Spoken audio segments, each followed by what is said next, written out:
Hello everybody, and welcome to the global launch of the Singapore Fintech Festival and the Singapore Week of Innovation and Technology.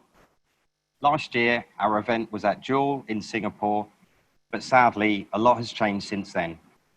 This year, we've revised our format and we've created this beautiful studio, and we're going to be live streaming to over 5,500 people spread across 87 countries across the entire planet. We wanted to take this opportunity to update you on our plans for this year. It's been obvious for a little while that we wouldn't be able to welcome 60,000 people in person in Singapore this year, but we're really excited to share our new global approach, particularly at a time like this where we all need to come together and support each other. I couldn't agree more. And we have a jam-packed 2 hours of great content for everyone today. It's going to be 4 industry sessions with speakers joining in this very studio, as well as speakers being streamed in from across the entire world. We have speakers coming in from the USA, from Nigeria, from India, and the Philippines, and that's just to name a few. But to kick off, I am delighted to welcome in this very studio, MD Ravi Menon from the Monetary Authority of Singapore, Chairman Peter Ong from Enterprise Singapore, who will be sharing more about the format for this year and what we have planned. They'll be interviewed by Manisha Tank from Money FM. So I'll hand straight over to you, Manisha. Thank you for joining us today. Becca, Pat, thanks so much for that. And wonderful to see you both, Ravi, Peter. Thank you. Thanks, Manisha. I have to say my heart was pumping when I saw the video. I'm really excited about this big unveil that we're doing today, and we're going to talk later about what you can expect in terms of everything happening later this year. But first of all, how have you both been? There are some people who just want a refund on 2020. Ravi, how have you been? No, I'm having a really good time. It's quite a bad thing to say, actually, given what's going on in the rest of the world. But personally, it's been great working from home. It's been wonderful. And it's a very different kind of life, something I'd never expected. It really is. It's making us all think about things slightly differently, isn't it? Peter, you were saying your children are grown up enough to not be the ones creeping into the shot when you're doing things from home. Well, it's work from home for me too, and zero travel, so that's a blessing. Yeah, certainly. Now, look, one of the things we're going to discuss this morning, today, is people and talent. It's going to be a big theme that we're going to touch on. But before we get there, I want to ask you both a little bit about what you were like when you were young boys. Ravi, when you were younger, what did you aspire to be? Well, I've always wanted to be a writer. And when I was young, well, I still am. When I was younger, I used to read very widely, all kinds of books. 1984, George Orwell was a favorite. Oh, wow. And I was thrilled by the way he uses his words. The Tao of Physics, Fritjof Capra, City of Joy, Dominic Lapierre, Free to Choose, Milton Friedman. That's when I got derailed from writing to become an economist. Autobiography of a Yogi, Paramahansa Yogananda. I was really thrilled at how words are used to evoke emotions, provoke thinking, and how the arrangement is such an original creation of the person writing it. So I've always enjoyed doing that. And I wrote short stories and poems. But as you can see, I didn't quite achieve my childhood ambition. Oh, you've achieved plenty of other things. Oh, well. So, then there was me thinking at the age of 3, I wanted to be the MD of MAS. Oh, yeah. Peter, what about you? Well, I have to go back to high school. I was on the school debating team, and we did win the national competition. Of course. So I thought I could be on the winning side of an argument. And so I thought maybe I'll study law and maybe become a litigator. And then at the ripe old age of 19, I showed up before the Public Service Commission. Now, the Public Service Commission in Singapore is the entity that awards scholarships to graduating high school students. So the chairman interviewed me and he said, "What do you want to do?" And I said, "Maybe I'd like to be a lawyer." He said, "I tell you what, you go study economics." And well, my life circumstances then were such that in order to have an overseas education, I had to take up the scholarship. And I went off to study economics, came back, joined the public service, and the rest, as they say, is history. Yeah, and here you are now. And the point of having this conversation is because this is a big theme. We're talking about people and we're talking about talent. I want to bring that up with you first of all, Ravi, because the idea is to honor talent development and also focus on individuals. I know that's been a big focus for you. Yeah. Well, each year, like I said, we do have a theme for the festival, and an SFF switch. And this year is people and talent. And I thought it was most appropriate because 2020 is going to go down in history as the year of the pandemic. And the human cost is tragic. The economic cost is widespread. But I think the story will not be complete if we also did not tell the story of the people. People who exhibited great courage, resilience, and creativity in the face of adversity, who found solutions to how life can carry on, how societies can continue to function. I thought that was quite inspiring. And innovation and creativity played a big part in all of this, alongside courage and resilience, of course. And the SFF switch is really a celebration of that. It's a celebration of innovation. It's a celebration of creativity. And we wanted to focus on that. So we will showcase the trailblazers who made a big difference, who changed things in the world of technology and finance. The rising new stars who could potentially change the world of tomorrow in a post-pandemic world. And also honor everyone else, part of the ecosystem who made this work. So we're going to focus also, and people and talent, I think, are also going to be critical in addressing 5 challenges that we want the FinTech Festival to address. And we've structured the festival around these five global challenges. So each day we will have a summit dedicated to one of these challenges. It's a 5-day-long event. And on the first day, the festival will focus on responding to the pandemic and emerging from the pandemic. So that will be your pandemic summit, if you will. And then we'll talk about creating the digital infrastructure of the future, which would be at the infrastructure summit. And then the third item would be to enhance sustainability and inclusion, which we will have under the impact summit. And it's also critical to restore investors' confidence in the future. Yeah. We need to invest for the future. And Investor Summit does that. And last, to build skills for the future. The future is going to be very different. We need very different skill sets to do that. And the Talent Summit addresses a key issue in the tech area, which is about building skills so that we're digitally ready for a digital future. Yep. We're all having to go through this as well. And I think for the first time in a long time, we find ourselves all on the same page in a way. The same screen, if you will. Absolutely. Peter, let me take it to you because I want to see the perspective from the side of switch. You've got to address a new normal here. How do you do that? Well, even last year, pre-COVID, people and talent was uppermost on our minds because the kind of ecosystem that we were going to develop, tech ecosystem, needs to take into account that Singapore only has a small population, 5.5 million people. So this ecosystem is not going to be one with an abundance of scientists, engineers, and coders. It has to be a compact, but well connected to the external environment and a highly collaborative ecosystem. But now, this year, fast forward this year, with COVID, this theme of people and talent takes on special significance for at least 2 reasons. One is that amidst the dismal outlook, there are still bright spots in terms of job opportunities in the digital and tech sector. And secondly, this is an excellent opportunity for us to profile the results of innovation of working in the new normal.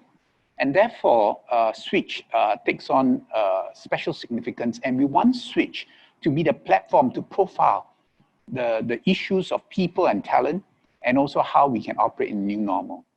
So Switch will be organized along 3 tracks with 2 signature events, but on the 3 tracks, the first one is, as I said, on people, it's the community track. And then we will profile Asian founders and business leaders. We will profile women in tech, and celebrate the resilience and the grit that comes with adversity that they've gone through. The second track is the sector track. And by sector, I mean the industry sectors which mirror the key sectors in our economy where there's greatest development potential. And what are they? Health and biomed and health sciences, urban solutions and digital economy, trade and connectivity, agri-food technology. And so there are some of these sectors that we will profile over many conferences. And the third track that we're going to do is really a track on technology. And here we're talking about cross-cutting technology that applies across all different industries, like robotics, AI, blockchain, 5G, quantum computing. Besides these three tracks, we will have two signature events. One is what we call Slingshot. Slingshot is a global startup competition. Our fourth edition will be done this year. Last year, we had about 2,400 startups competing. And this year, the application is still open till September. We have close to about 2,000 applicants, and I expect in the last few weeks, many more will come through. And Slingshot will have two new features this year. One is a separate stream to create competition along operating in a new normal. And the second stream really has to do with the corporate innovation platform, where we invite corporates to interact with the startups, and they will have an opportunity to interact with the top 500 startups from our Slingshot competition. The second event is Tech Innovation, which is really technology to industry matching, where we, through open innovation, try to match the seekers of technology and the producers of technology. You know, I have to ask, I'm curious, was there ever a point earlier this year where you thought, wait a second, how are we going to do this?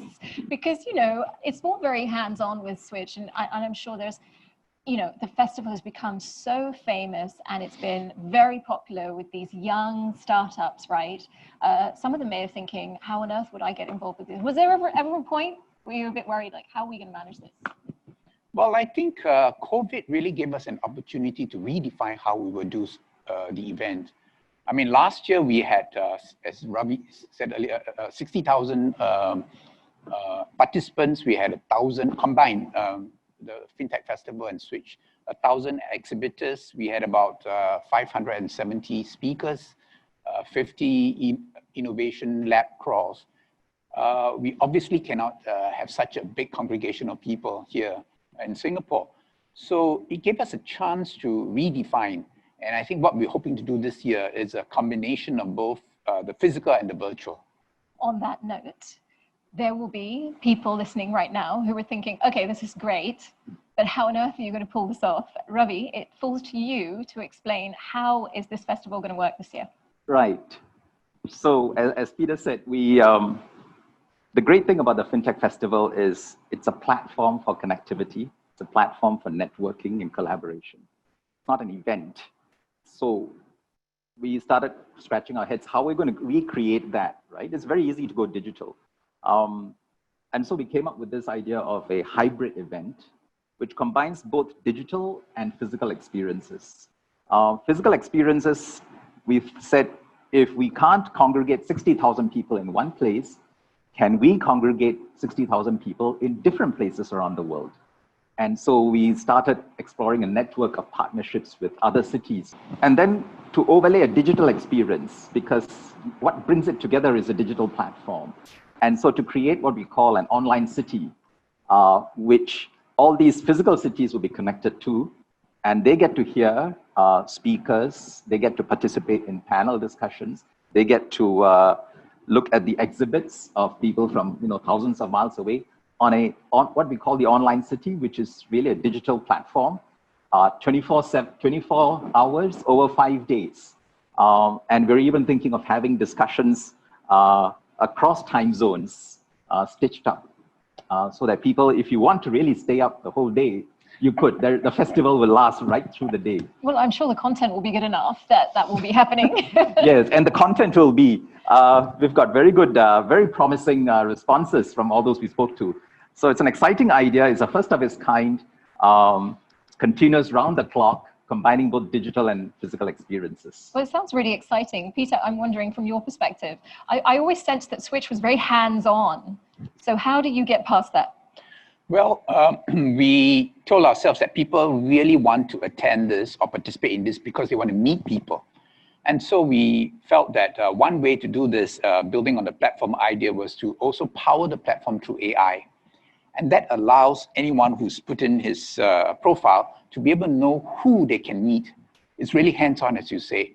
And tying up different partners on the part of Switch, we are going to leverage on the 35 offices that Enterprise Singapore has all around the world, and the 13 Global Innovation Alliance partners in 13 different cities, in 13 different innovation nodes around the world, to have physical events.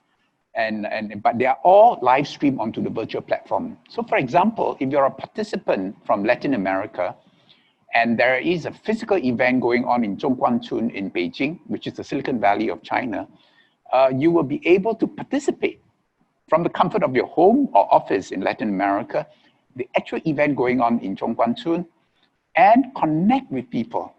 So it's going to be very hands-on across time zones. So what we're hoping to achieve is a very global feel, a very engaging feel, but an easy one, so that everyone can feel they can participate. Oh, so you can really evoke some local connectivity with all of these partners. And I guess that applies for both aspects of the festival, right? Yes, yes. So the beauty of having these distributed physical events in various cities is that each of those events would have a local flavor that would be particularly appealing to the people of that country or region. At the same time, through the digital platform, there is global connectivity. Actually, when we think about it again, we were wondering, why do we have to wait till COVID to think of something like this? But this is true. So I'm just wondering whether this could be a model that we use again in the future in different ways. But just to clarify and to get a real handle on how this is going to work. Let's say, you know, I'm in Germany, for example, and I want to be a part of this. And Peter, you were kind of explaining the similar thing, that you can check in almost with an event that's going on halfway around the world. And I like this point that you're making, Ravi, that actually, why did we have to wait for adversity before we could do this? Mm-hmm. How are you both feeling about this? It sounds pretty exciting to me, Ravi. Well, it is. And this would be a grand experiment, actually, on a global scale. To see how this works. Digital platforms are not new, and we could talk about it later. There are lots of digital platforms that you get onto and help to connect to people you've never seen or heard of at all. And that's what brings the world closer together. And here we'll have a live demonstration of that. A big part of the FinTech Festival was the exhibitions where the, especially entrepreneurs and startups, for them, they don't have big advertising money or marketing campaigns. And so they need to demonstrate their solutions, and the people coming through the booths are the main way of doing it. So in this way, actually, they can theoretically reach out to a much larger audience, because if there are going to be 60,000 or we hope 100,000 people connected to the platform, checking in, that's a wonderful way to sell what you have, sell your solutions. And there are also people looking for solutions who would go onto these platforms and advertise and ask, do you have a solution for this problem? So I think there's a great way to bring people together, bring problems and solutions together, and also for people to have one-on-one discussions.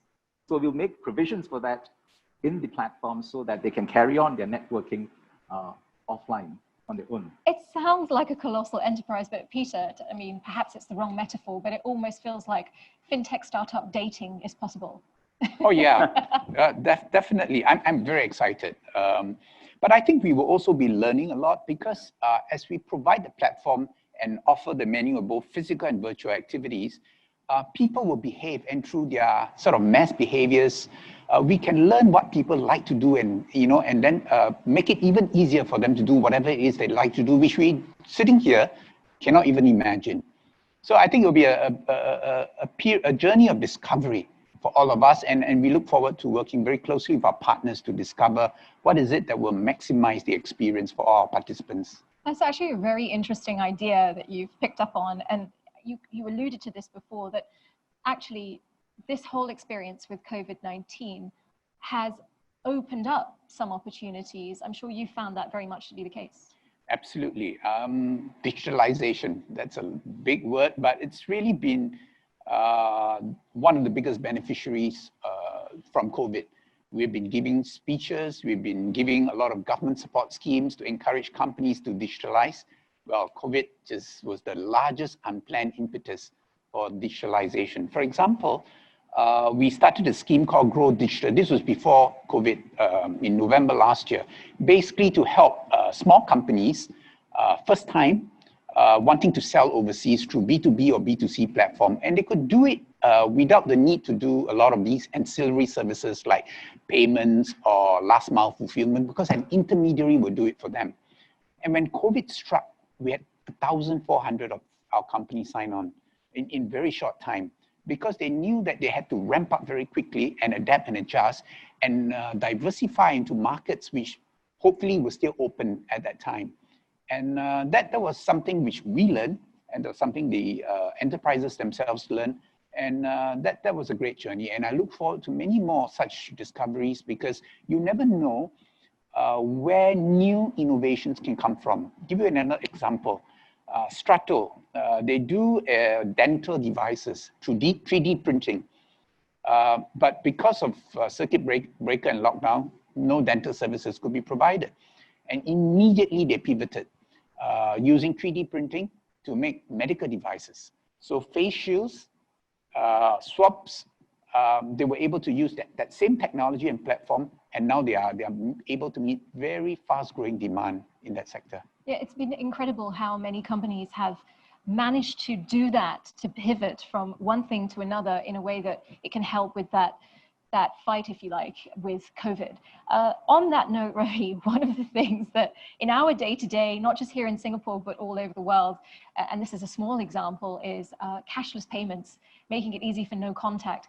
That's just one small innovation that has just had to rapidly transition in a lot of places. But so far as banking goes, we're seeing it right across the spectrum, aren't we? This resilience. Exactly. And financial services in particular has been doing pretty well because it was able to function and carry on because most of its functions were digital. And I think and it runs a full gamut of the things that financial institutions do. So electronic payments, which is already becoming very popular, has taken off spectacularly during the COVID pandemic. And one can't just imagine if we did not have electronic payments, if we did not have online delivery services, how would we have gotten through this? So it's amazing that the infrastructure that was put in place has served us so well. And it's not just e-payments, it's also online banking, because you don't want to go to the branch, but you need to carry out the transactions. A lot more people have gone on to digital banking. You can now open a bank account in Singapore in just a few minutes without stepping into a branch from the comfort of your home, with full due diligence done because of MyInfo, where you can actually authorize the bank to have access to your data, which is verifiable, sitting on government data sources, but you hold the key and they can do a verification and open an account. You can also do an account opening through facial recognition and other biometrics. So I think these changes are in some ways irreversible. I don't think many of us are going to go back to using checks, writing checks, or walking into a bank branch to carry out any transactions, because most of that can be done online now. But I think beyond that, we are seeing bigger changes in how the financial services industry is operating. I think especially with 5G technology coming on board, it's going to completely transform financial services. It's already been transformed by digital technologies, but this is going to make it even bigger. This will make augmented reality a reality, where you can have a lot more interactive banking services. Yep. Because today the choice is either you want to talk to a live person across a branch, a teller, a counter, or you go onto a screen and it's very impersonal. We're looking at a world where actually you can combine the two and actually talk to a live person, but it doesn't have to be in a physical premise. And you get the comfort as well as the convenience of being able to connect with people who can offer you financial advice, not limited to your geographical region. And I think that those kinds of changes are coming, where banks will be able to provide services anywhere to anyone, anytime. That more of that hybrid reality that we've already been talking about. Ravi, just however, on that subject, you spoke about data just a short while ago. Are there any issues here for regulators? What sort of things are regulators having to focus on? Yeah, so here is the dilemma with data. Aggregating data, sharing data, and analyzing that data yields tremendous insights, which you can then use for the greater good of society to serve individuals' customized needs and draw insights that can inform policy, that can inform strategy, and so on, product design, for instance. At the same time, a lot of data is personal, and there are very legitimate concerns about privacy and confidentiality. There are also concerns about security, meaning I don't mind my data being used by party A for purpose B, but how do I know that it's not being used by somebody else or it's not being hacked? So I think this is the great dilemma we're facing in data. The answer does not lie in data localization or non-sharing or building firewalls around it, nor does it lie in making it so widely available that people don't feel comfortable or confident that they are being well served and there's room for exploitation. So we want to avoid data monopolization. We want to avoid data segmentation. I think one of the central challenges for governments anywhere in the world is to find that balance for achieving good data governance. It's a subject that I think not many people have started to think about. In Europe, I think they have. And here in Singapore, we pay a lot of attention to it. That if you don't get this right, if people don't have the confidence that the data is well protected and used for the purposes for which it is purported to be used, they're going to lose confidence. And you lose a social license for using data in a socially redemptive way, which I think data has a lot of potential to do. On the subject of data, I should also add the other dimension that's missing, and we are working quite hard at it, is data connectivity across countries. Yep.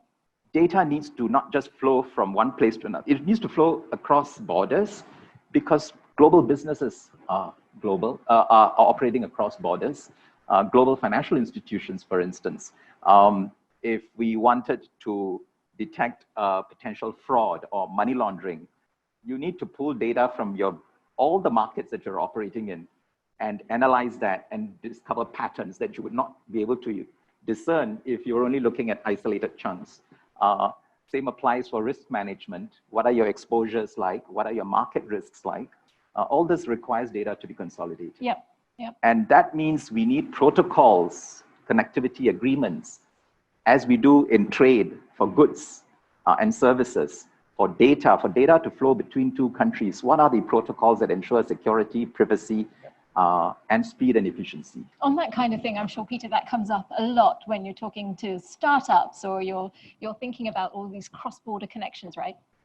Most definitely. I mean, just as financial institutions need volumes and volumes of data, enterprises require data to understand their markets, their customer segmentation. Deep tech companies, those that do very advanced scientific R&D, need to do a lot of randomized trials. So they need to collect lots and lots of data and use them in an intelligent way. So it goes back to the point about people and talent again, getting the right people and talent to make sense of the data scientists, data analysts. I think that's going to be a major investment that Singapore definitely would be putting a lot of resources into. Well, Peter, you very gracefully brought us full circle there because we just have a couple of minutes left before I hand back to Becca and Pat. And before we do, I want to get your elevator pitch, but I promise you it can be more than 30 seconds for getting people to come and join in later this year for the festival. Peter, you first. Well, this is a global platform where everyone can come on board and contribute your ideas and network. And this is a combination of both physical and virtual activities for you to do from the comfort of your home or your office to connect and to interact and transact. So we hope to see you there. as we profile people and talent for Asia out of Singapore. Thank you very much. You could even do it in your pajamas, can't you, Ravi? Well, I've always believed fintech was about innovation, inclusion, and inspiration. And this year's event, the way we are conceiving it, hits all three buttons very strongly. It is, of course, innovative. It could, as you said earlier on, change the way events like this are organized in future. It's a grand experiment. It is inclusive because more than any other event now, we're able to draw in and include in this platform people from all over the world, thousands of miles apart, who would not otherwise have joined this enterprise.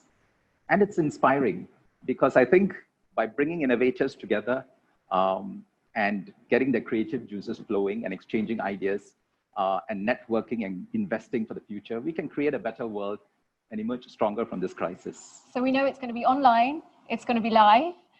Remind us when, remind us how many days. Right, it's from the 7th of December to the 11th of December, over 5 days. Because this is an exceptional event, we've shifted from the usual November window. Next year, we'll be back in November, but for this year, mark the date, 7 to 11 December 2020. It's great. Well, we're all very excited. Thank you both for that and running us through everything that we can expect later this year. Ravi Menon, MD at MAS, Monetary Authority of Singapore, and Chairman of Enterprise Singapore, Peter Ong. Thank you both so much. Now I'm going to hand back to the real pros. Thank you. Thanks, Manisha. Thank you to the writer, to the debater. Now that we've heard more about the event format and the topics that we'll be covering this year, I hope this helps to articulate the hybrid model that we're going for, particularly how the content will be broadcast 24 hours a day across those 5 days. And I'll be asking for feedback from our panel of industry experts later today. But up first, my co-host Pat has the opportunity to interview the co-founder and executive vice chairman of Alibaba Group, as well as Mike Milken, the philanthropist and founder of the Milken Institute. So join us for the next half an hour to learn more about entrepreneurship, about job transformation, and about the role of the financial system and how it can play a role in helping society get back on its feet. So over to you, Pat. Thanks for joining us, and a big warm welcome to Mike and Joe. So MAS has been partnering with the Milken Institute for a number of years now, most notably the Milken Institute's prestigious Asia Summit. So Mike, it's great to have you involved today, and thanks for joining us. I've heard that as a child you had ambitions to be an astronaut. Is that true? I had ambitions to run the space program. When you look at the stars, you realize that there is no other planet like Earth in our solar system, and maybe 4 million light years away, you'll find a planet at the next star. And that was kind of my mission.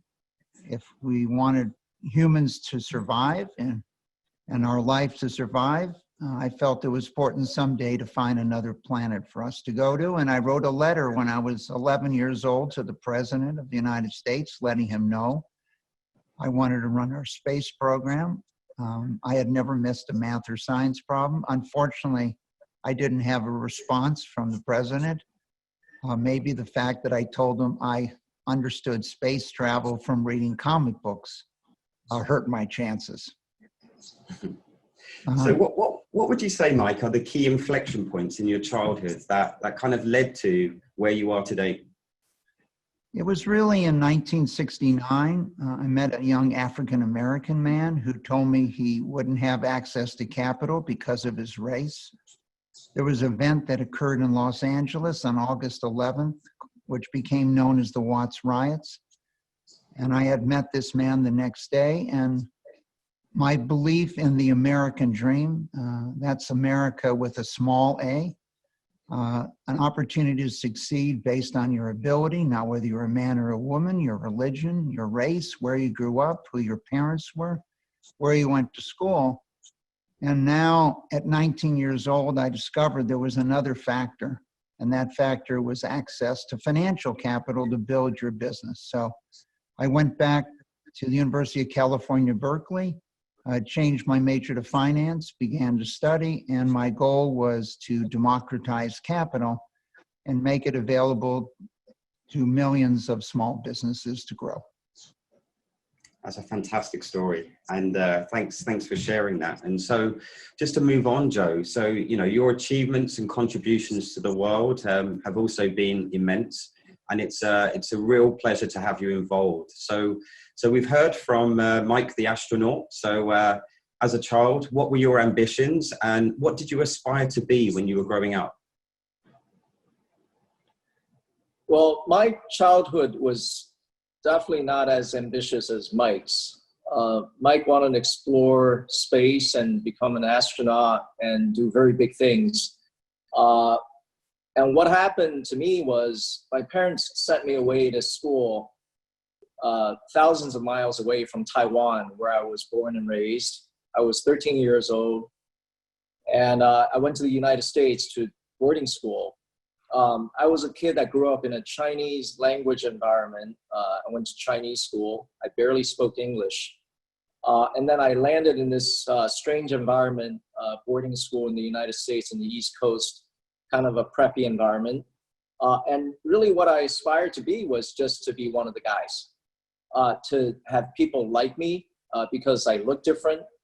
I dressed differently, didn't speak a lot of English. So I got into a lot of sports. I played American football. I tried out for baseball, got cut. Then I tried lacrosse. I also got cut from the swimming team. It's really a trial and error, but really it was a part of getting acclimated to an environment and getting the guys around me to accept me. And that was my biggest aspiration. I want to be accepted. And I think, as Mike has referred to, a big challenge in today's society is you could be discriminated against because you look different. And those that have been discriminated against try very, very hard to blend in, to be part of society, to be part of mainstream society. And this is what we see in today's society, where I believe the mainstream are not as sensitive to those that are trying very hard to be part of them, and maybe resistant. So a lot less ambitious than Mike.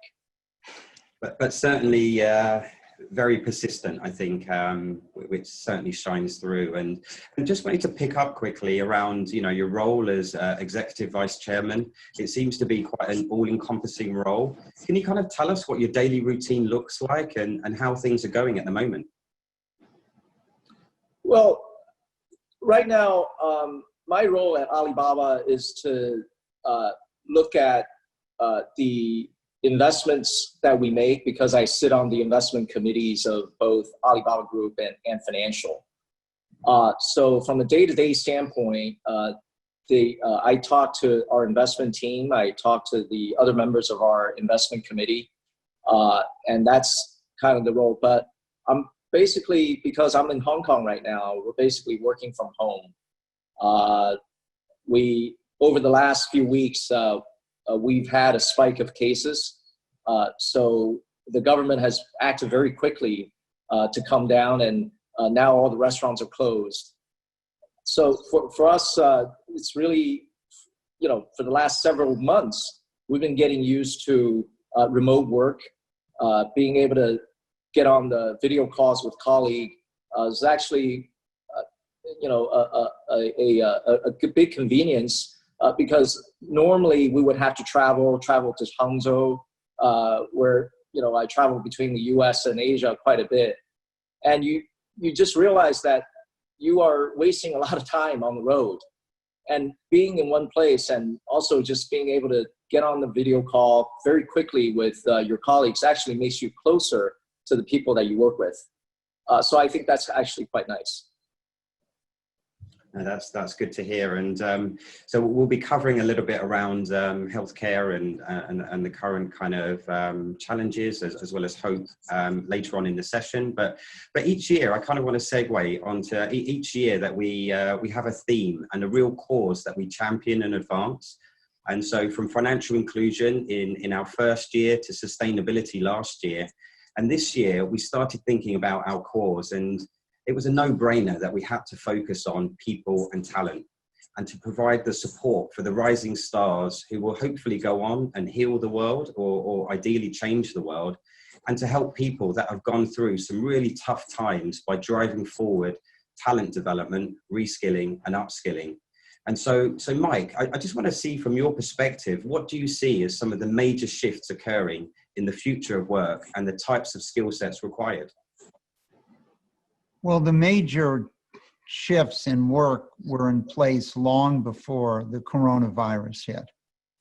And they are the deployment of technology and the fact that the use of technology will leverage your abilities. So it's a question of knowledge that you have. So education, access to education anywhere in the world, access to healthcare anywhere in the world, access to financial knowledge anywhere in the world. And so these skills become more important.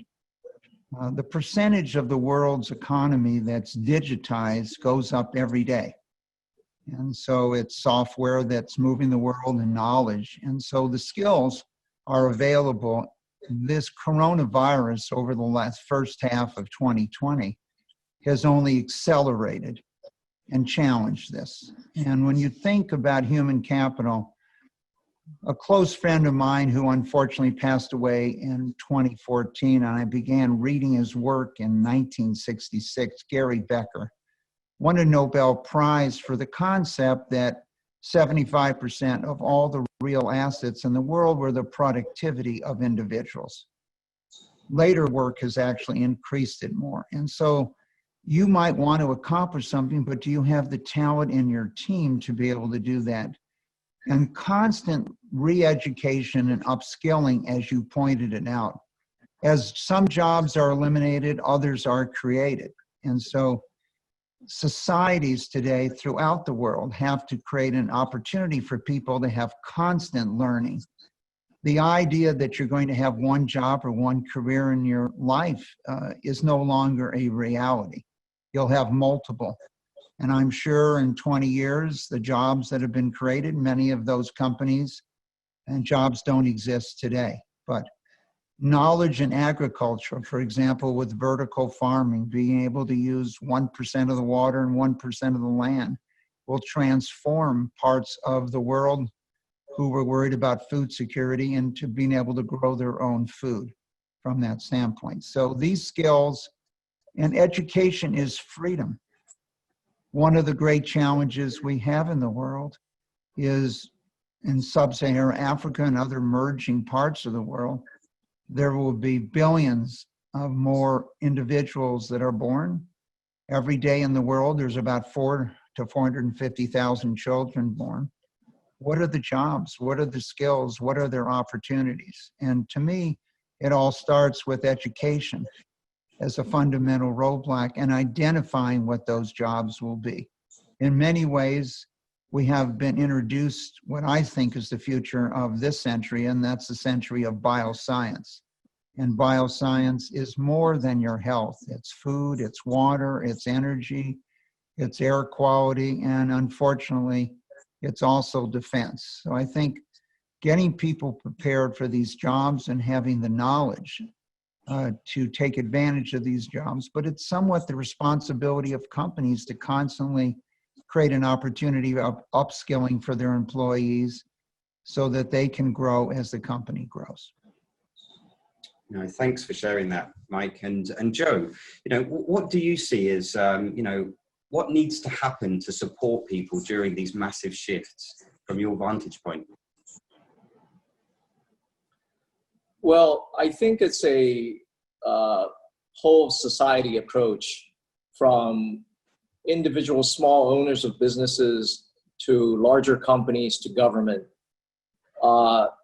When I observe what's happened to work during the coronavirus environment, is that our idea of working from home, it's very nice. We all have video uplinks and access to the internet, but most of the world is actually not like that. The whole idea of work from home is actually quite a elite white collar concept. Think about this. when the economy is shut down, your service economy, you can't go to the barber, you can't go to the restaurant. The transportation in the city is not running. Think of those jobs. Are those guys working from home? Absolutely not. They're not serving anybody, and they're out of jobs. So we could sort of sit in our own cocoon and think about, oh, gee, I could work in the office, I could work from home, but there's a big part of the economy that can't work from home, and we'll have to figure out a way to be supported. And the other observation I make about the COVID situation is that what we used to think as those take for granted jobs, the people that you never pay attention to and they just sort of happen, now have become essential workers.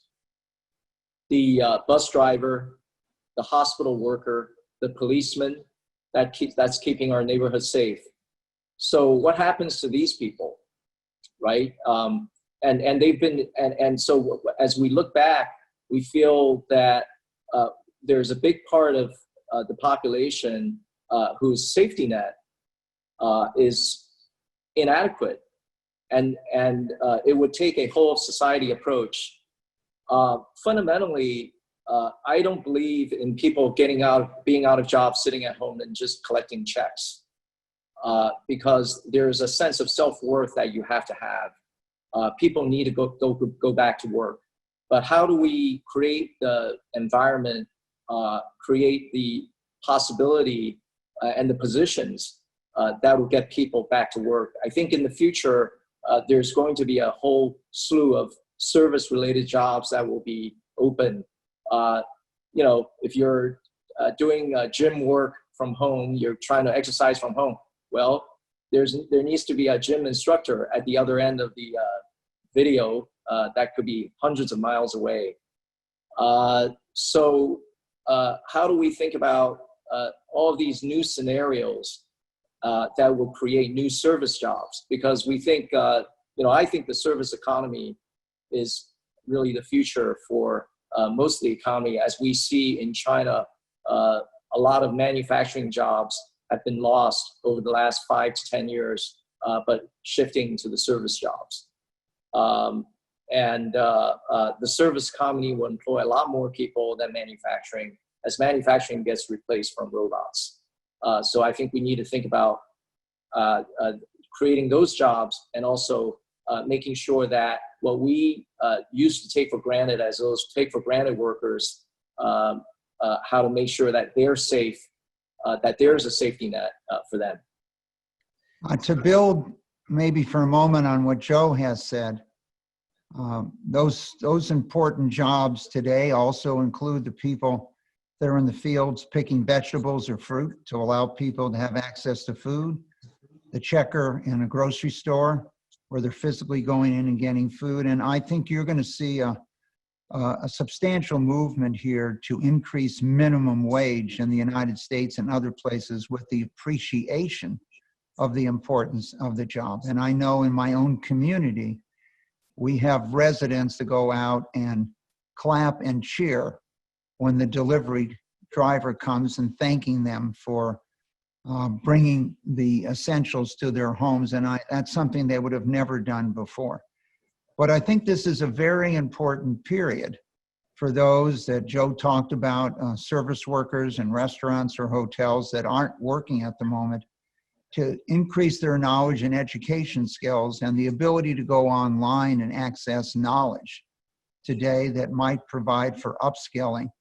There are a number of companies that have told their employees, even if we're not open, we're going to continue to pay you from a safety net here. But at the same point, let's see if we can get you upskilled to a better job in the future. And so technology is going to play an important role, but education determines the productivity of people and society. And I think this is in a period where people should all be focused on, can they increase their skills? If not in person, online. Yeah, I couldn't agree more. And it's good to see, some of the topics that you guys have just picked up on now, that humanity is beginning to shine through. I think I'd like to kind of stick with the transformation kind of theme and move on to the digital space. And clearly the acceleration of digital technologies is having a profound impact on pretty much every industry in the world. And so, Joe, can you share a little bit more about what you're seeing and the impact that these changes are having on consumers and businesses? Well, I think the last 6 months, when the whole world is suffering from COVID, we've seen an acceleration of digitization. So in every aspect of life, what you would expect to be digitized over the next 3 years have been forward accelerated to the most recent few months. So the digitization of going into a store shopping is going online. The digitization of going to restaurants is food delivery. And the digitization of live entertainment is going online into watching Netflix films. And for young kids, it's playing online videos. So over the last, I saw a data point that's very interesting. Over the last quarter, the number of hours that kids watch other kids play games. So this is like esports on Twitch, which is an esports platform, and also on YouTube, was 6.5 billion hours.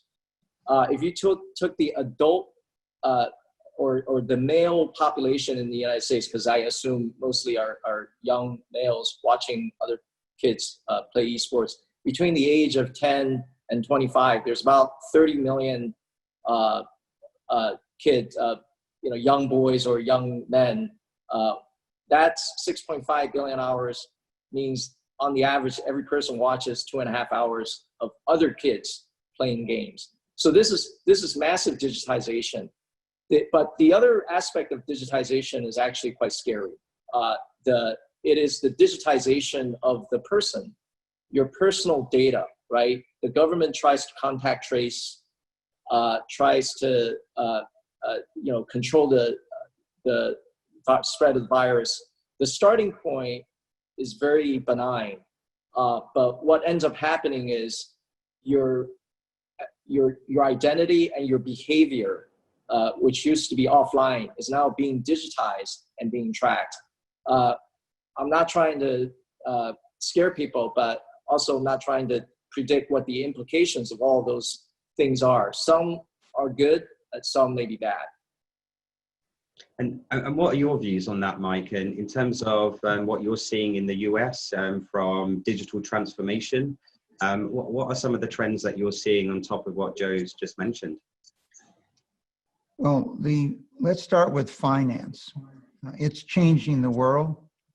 The most valuable financial institution at the moment in the world is Visa.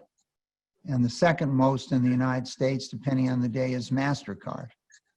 And if you take a company like PayPal today, PayPal is more valuable than a company like Goldman Sachs and Citibank put together. So I think for everyone focused on finance, from that standpoint, as Joe is focused on separating a financial company to the public, fintech an opportunity, but it also is a fantastic opportunity for the emerging developing markets where your bank is on your mobile device. And as many people are aware, when people started getting paid on their mobile device in countries in Africa, they thought they had a 20 or 30% increase in pay because the middleman or the foreman who took a percentage was gone. In terms of education, there's a whole revolution of knowledge available to you. Maybe the greatest transformation will be in healthcare. The largest files, as you might be able to find your doctor, is not even located in the same country you are as you download vital information that someone analyzes. So, and lastly, as Joe's pointed out, entertainment and media is being transformed, and particularly the opportunity for an interactive media where the person is not passive, as Joe talked about in video games or in esports, etc.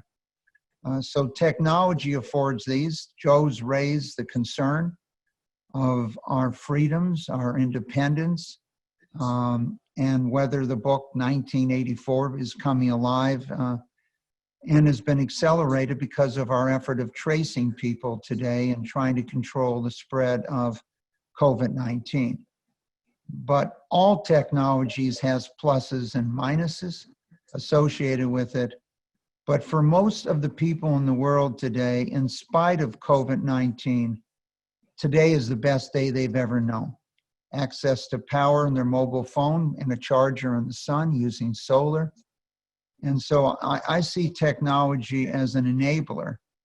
And most of your emerging markets or developing markets will bypass what has occurred. I don't see the creation of physical banks that existed, and then I see it going digital and having people access. And this digital will also provide capital to small and micro businesses throughout the world, as it already is doing, because they have a lot of data to make a decision on whether to loan you money or not. And so I see these micro loans. The transaction costs are so high, and they're pretty much eliminated in a digital world. So these small and medium businesses, which grow into large businesses over time, I see young tech entrepreneurs having an enormous opportunity to change the world for a better. And whether it's in the environment, alternative energy, electric cars, finance, healthcare, education, or media, I think we've only begun to see these changes occur. Yeah, I think you've hit upon some great points there, in particular around making finance inclusive, and hopefully we're beginning to see that around the world. But I think you know, what it's going to rely a lot on is entrepreneurship. And so while it's been a tough time for entrepreneurs around the world, you know, we're beginning to see the resilience of founders really shining through. And so, you know, valuations seem to have bounced back in the US and other parts of the world, in fintech in particular, while Singapore has recorded, you know, 650 million in fintech fundraising in the first half of this year, which is a big increase on the previous year. But, you know, there are some challenges, because starting out as an entrepreneur in today's climate, you know, is simply not going to be easy. And so, Joe, you know, I've got a question here around, you know, you've experienced a great deal on your entrepreneurial journey. You know, there's a certain story of your trip to Hangzhou in the early days of Alibaba, in which involved 15 shoes and apparently 15 toothbrushes. I think that springs to mind. And what advice can you give to entrepreneurs that are starting out in the current climate? I think that the basic skill set of an entrepreneur, it's really part of the DNA of building a business, is about building a team. So in today's environment, I actually think it's a pretty good opportunity for entrepreneurs to look around them, to reach across to maybe some of the other companies that are, you know, can't take on more people. So the talent is now widely available, and trying to identify talent and bring them from the outside and partner with them, I think is a very important thing for the entrepreneurs to look at. I think this is a terrific opportunity, because a lot of people are looking for work, looking for a new situation. This is a point of transition for a lot of people, and people that used to not be able to recruit may be willing to listen to you now. And I suppose transitions always create opportunities. So your message is for entrepreneurs to find the right people around them. And Mike, from your experience, you know, you've been involved in a number of initiatives and businesses. And what advice would you like to give to some of the entrepreneurs that are just starting out and trying to figure out what to do with the rest of their career? I think one of the keys today that's so different, if I lived in Singapore, my market is not 6 or 7 million people in Singapore, or even the people in Malaysia. Technology, my market is the world. So everyone in the world is potentially my customer digitally from that standpoint. I think a lot of people from small countries often think about their own country and size of its economy. Obviously, I'm speaking to you from the United States today, and Joe is speaking to you from Hong Kong, but Alibaba's headquartered in China, Hangzhou, and I had the honor to go and visit last year. But You can do business anywhere in the world from Singapore, a kind of continent of Australia that seems far away from everyone. The speed of moving digital information, you could be next door. So I think the first thing for an entrepreneur is to understand the scalability of their business and understanding what markets they're appealing to. I think the challenge of digitization of everything is to understand, can your business be disintermediated by technology? What are you offering? What is the value? And as we started this conversation, Joe has underlined it, the most important factor is your team, the people. It makes up most of your assets, and the dislocations that have occurred in the United States, out of 15.5 small businesses, micro businesses, you had 3 to 4 million already go out of business. Now, they could have been restaurants and other things that required physical interaction. But you have a lot of talent and entrepreneurial talent available today because of these changes that have occurred. But I think I would just stress, think of your business as to who you're serving. And the needs are so significant in so many fields. What is the value added you're providing today? And digitization of some sort, with computers 1 million times faster and 7 million more or 8 million mobile phones existing today on the planet and access throughout the world. There's opportunities that you never have before. So if you're opening a product or a store, you don't have to just have customers next door. And the infrastructure that's been built, whether it's in China with Alibaba's ability to deliver, or Amazon or other companies around the world, or Coupon in South Korea, the whole distribution chain has changed dramatically. And before you might build a brand for 30 or 40 years, there's a way today to introduce a new brand in a very short period of time. So I would say to you, today is probably the best time to be an entrepreneur someplace in the world. And what better place than to be in Singapore? Fantastic. That's a great message, and a real message of hope for entrepreneurs out there that are on the beginning of their journey, which is an exciting time. There's no doubt about that. But lastly, Mike, I'd kind of like to touch upon some of the great work that the Milken Institute is doing to support advancements for cures and treatments for COVID-19 around the world. And, can you share some hope with the audience today? In many ways, I think we'll all be judged on what we did during this period of time and whether we deployed our talents. So beginning on February 20th, we reoriented all 10 centers in the Milken Institute, our family foundation, our medical foundations, to focus on the COVID crisis. And some of those are financial safety nets, economic safety nets from that standpoint. There are over 450 between 190 plus vaccines, antivirals, antibodies, immunology agents. And the cooperation between for-profit and nonprofit and the sharing of data is greater than I've ever seen in the 50 years that I've worked in the field of medical research. There are 18 or more vaccines that have already gone into human beings. Companies like Moderna is now in phase 3. Governments have stepped forward. In the United States, there's an agency called BARDA. It's part of Health and Human Services, and they've put up billions of dollars to help build manufacturing and to have people make products before they know that have worked. This is the first time really in history. So hundreds of millions of doses of vaccines will be available.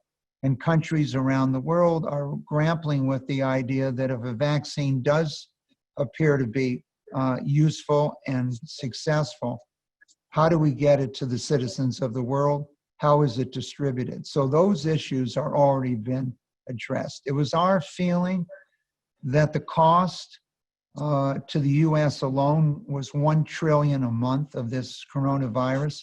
So investing 5 or 10 billion to build manufacturing plants or to produce product that might never be used is a very small amount. And I think every day there's probably a new vaccine. So the world, I think, should feel optimistic today. Just to give you an example, Johnson & Johnson, I had done a podcast with Alex Gorski. This is the most valuable healthcare company in the world. And they announced that they would hope their vaccine would go into human beings in January of 21. It went into human beings in July of 20. In just 3 months, it was accelerated from 9 months to 3 months, and it's already going into individuals and looks very promising. So whether it's antivirals, whether it's antibodies, whether it's immunology agents, there are so many things that work today that stop the cytokine storm, the overgeneration of your immune system. All cancer immunology drugs have had to deal with that. So that is not going to be a solution for the virus, but it's a solution to prevent maybe anyone dying or going to your lungs. So you can always go to milkeninstitute.org and look at all the 450 things that are moving along, and we update them every day. And I think the world has come together on this issue, and almost every country in the world is affected by it. So I couldn't be more optimistic that we will actually have a vaccine in human beings in 2020, not 21, that works. That's fantastic. And thank you for giving us hope. And it's great to see humanity shining through. I think that's all we've got time for at the moment. And I just want to say, you know, thank you very much, Joe, for making the time, and Mike as well for sharing some hope with our audience today. And I hope, again, that we get to see each other in person in the future. Thank you very much.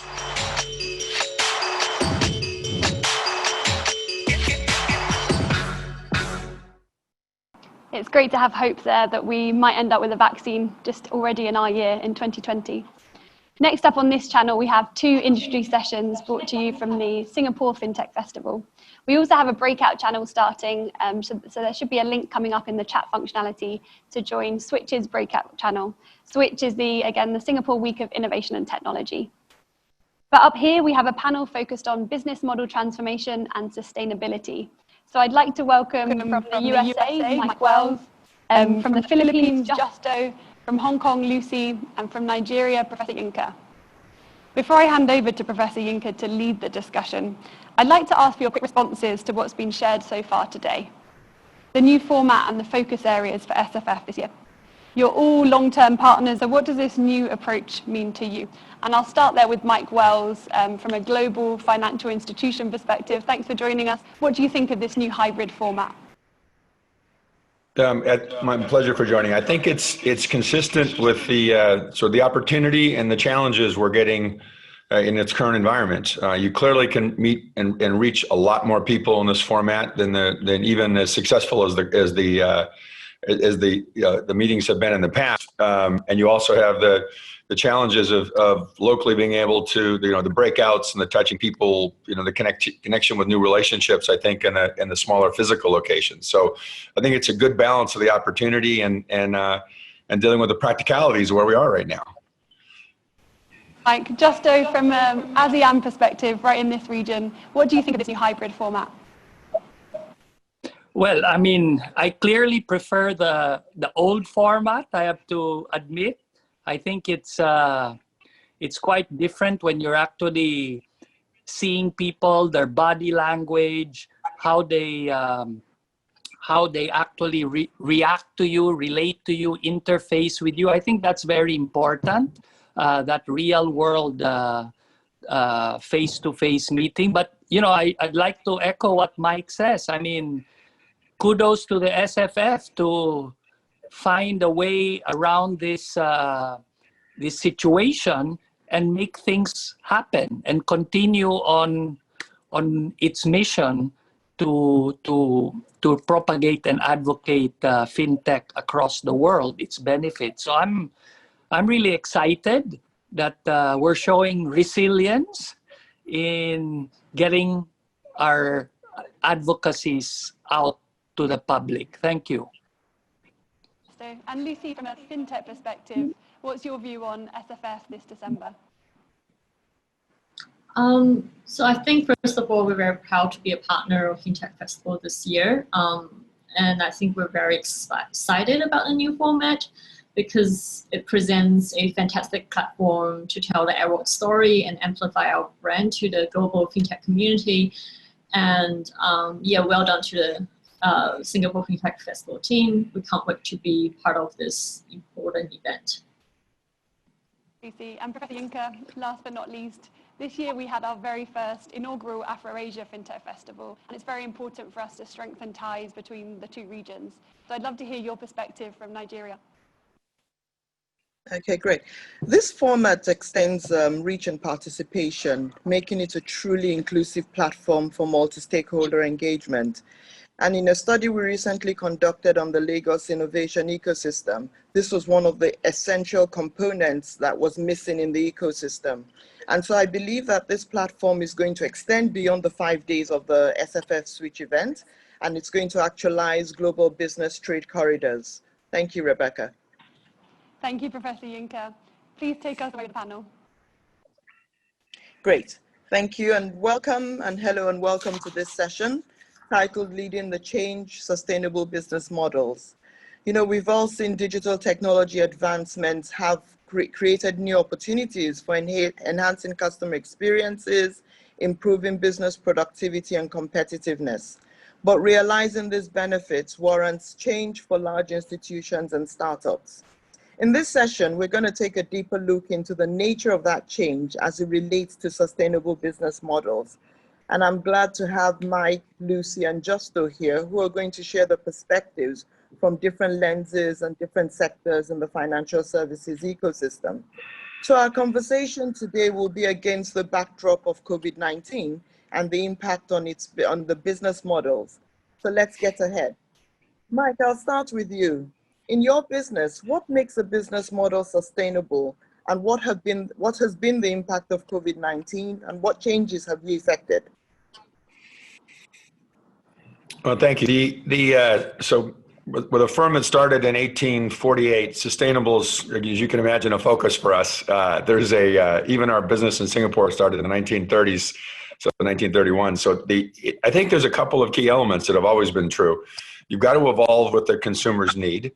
You have to have an organization that learns and adapts to its, the talent in the organization, the structure, and you have to invest in the tools and technology for that organization, those people, to be able to perform. So, in COVID-19, you've seen us. There's been a number of learnings for us. We launched, in the middle of this, a health app, Pulse, an ecosystem. And it's got over 7 million downloads in the middle of this, and their hothouses are innovating on the weekends with our teams and launching, upgrades midweek the next week. You've seen our employees tested, trained, developed, and we've been as high as 95% of our staff, including Singapore, 18,000 people working from home. So the early work you did on infrastructure and IT and relationships with those key employees, were all the kinds of things that had to be done, I think, ahead of time to be sustainable across cycle and across an unknown path, for example, with COVID on when it on when it ebbs and flows. I mean, we actually, the big medical challenge we were working on at the time when we launched, for example, was dengue fever. Not COVID wasn't even on the screen yet last November when we were finishing the initial drafts of this. Okay, thank you, Mike. And Lucy, what's been your perspective as a startup? So I think on the business side, obviously, Airwallex being a very infrastructure-first business, we're heavily invested in foundations of what we do and ensuring that it's scalable and sustainable over the long run. But in the light of situations such as COVID-19, I think corporate social responsibility has become critically important. And we have an internal approach dedicated to this mission. So for example, recently we created a new role of People's and Operations Manager, which is dedicated to overseeing the sustainability and a mandate to invest to improving it. So this role actually have KPIs to reduce our footprint and deliver sustainability initiatives. So some of the recent things that we've done is actually, working with suppliers outside of Australia and Hong Kong, China to bring personal protective equipment to our offices, and so, donating to the hospitals. And we've also done quite a few social responsibility projects, such as Australia's biggest warranty. I personally am involved in a charity called Meaningful Good. So I think over the long run, it's being mindful of this. Even as a startup, you have a lot of social responsibilities, and it's not just about growing the business itself, but also thinking of the community and the ecosystem. Great, thanks a lot for that, Lucy. So Justo, amidst the COVID-19 pandemic, can you share how UnionBank has evolved? Well, we started 4 years ago the digital transformation journey, and we had to make a decision whether following a mainstream path of putting up innovation hubs and a separate subsidiary, digital-only bank, etc., or to digitize at the core. And we decided to digitize at the core. So we started that process 4 years ago, and we didn't do it with COVID in mind. We did it with the fourth industrial generation in mind. And so now, 4 years later, we have complete digital end-to-end customer channels, both on a retail level, individuals and corporate, both SME and large corporates. But the challenge was customer adoption. So it's what COVID did was accelerate the fourth industrial age, maybe 5, 7, 8 years into the present, because we've had customer, 300% more new customers that have come in during this period. And our transaction counts are 1,700% more than what they used to be. So what COVID did was address this issue that we were dealing with, that we had the whole back end sorted out, all channels, purely digital across all customer segments, but the customers were not ready. Well, they're ready now. And I think that this will carry on even post-COVID and accelerate the customer adoption to a digital lifestyle. So that was our experience to date. Okay, great. So basically, I think that, Lucy, in your 5 years of existence, Airwallex has grown through product innovations, regional global expansions. Can you share some of the enabling and limiting factors that you've experienced in the process? So obviously, as a startup, we've always been running short-term resources. So people has always been a very important factor in whatever we do. And when we're expanding globally, regulations and localizations have always been a challenge for us. But I think as business models are actually evolving over time, there are less limiting factors in terms of geography and in terms of physical presence that is changing how we actually operate as a business. And especially this year, we've started hiring a lot of people remotely who are working now for Airwallex, even in the global sense. And a lot of things are conducted digitally, less paperwork. So I think overall, things are changing, and the environment is actually being more innovative and more product driven. So I think Airwallex has definitely been riding the globalization wave and the digitalization wave. Okay, great. Mike, I'll come back to you. You mentioned about creating an organization that learns. Can you sort of, because that seems to be one of the strengths and enablers, can you expand on that and share more insights on what you did in that process? Well, I think there's some key elements to it. I mean, I'll give you I'll use Singapore as an example, just given the our hosts. So every employee in our Singapore office, and 1,300 plus, has gone through artificial intelligence training programs done with a local university. All of the finance team has gone through, or 200 plus of them have gone through AI finance programs. So it's a bit to Justo's comment where you're not trying to say our IT team is digital. You're saying that these are the tools you're asking the organization to work with daily. So if you looked at one of our hot houses on the launch of Pulse, you're seeing people from all different organizations, parts of the organization, working on what the client outcomes and the improvements of the agent outcomes or bank partner outcomes are, collaboratively. And you're training people real time, which again in this environment is very easily done. You're giving them good feedback, which I think is critical when people are working from home, so they know that their contribution is measurable to the challenges we're addressing and the innovation and things. And I think those sorts of attributes also give you an organization that finds talent within disproportionately. I was looking at our numbers before this meeting on Singapore. A third of the open positions we created last year came from people in the organization who weren't originally in that area. And they were the most qualified, and we looked internally and externally. So you've got to create an environment if you want talented people to work there where they can grow in the organization. And people are at the end the core of sustainability. Talent is, on so many dimensions is how you succeed. Okay, great. Thanks for that. So upskilling your people across the organization in general. Justo, let me come back to you. You made reference to starting ahead of the of COVID-19 with your digital infrastructure. Can you sort of share what led to your decision of being a digital first and sort of creating that infrastructure rather than outsourcing or using other engagement mechanisms?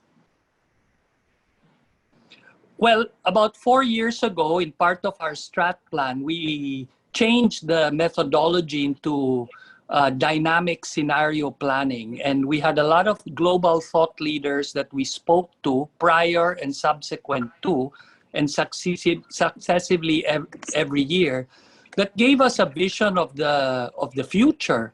And there were a lot of capabilities that we needed to build that we didn't have. And we basically redefined ourselves as a technology company, also a bank.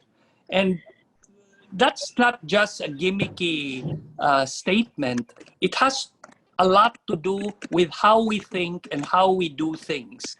Because to a large extent, we decided in that process that we needed to collaborate with fintechs to a large extent, and we have done so. In fact, I'm the chairman of the Philippine Fintech Association, and we have done that.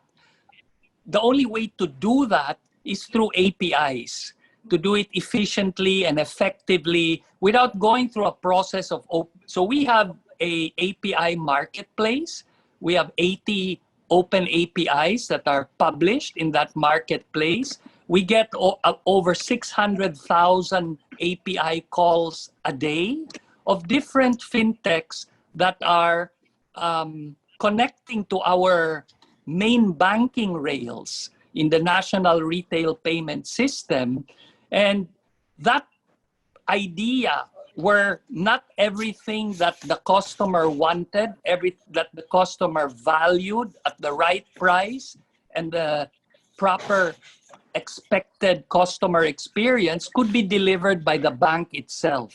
That in some instances, there were fintechs out there that could deliver that promise better. And number two, like I said, there was a mass adoption problem, and we thought that let the fintechs lead, let them take the customer acquisition costs up front, we provide the rails, and that symbiosis we thought would make us not arrive at the future, but begin to understand the future a little better, right? So the minute we changed our mindset and published our APIs, among other things. You know, we have blockchain executions that are live, and we even have a central bank approved stable coin that we use to exchange value in one of the networks that we've created among financial institutions, rural banks, as part of our sustainability challenge. So that mindset change, a different way of thinking, a different way of doing things, like a technology company, allows us to now integrate our systems with them, talk the same language, where speed to market is important, where customer experience is important, and where reliability 24/7 needs to be real time is a minimum digital hygiene. You know, once you came to that understanding, you knew you couldn't do it by carrying on what you were doing today. So we started that journey 4 years ago. We're actually almost done. I think in another, we're like 6 months done. All our branches are on the cloud, totally paperless transactions. You know, back offices are all using robotics, AI engines, mostly on the cloud, although we do hybrid cloud. So it's something that we needed to do because that's what we thought the customer would demand in the future.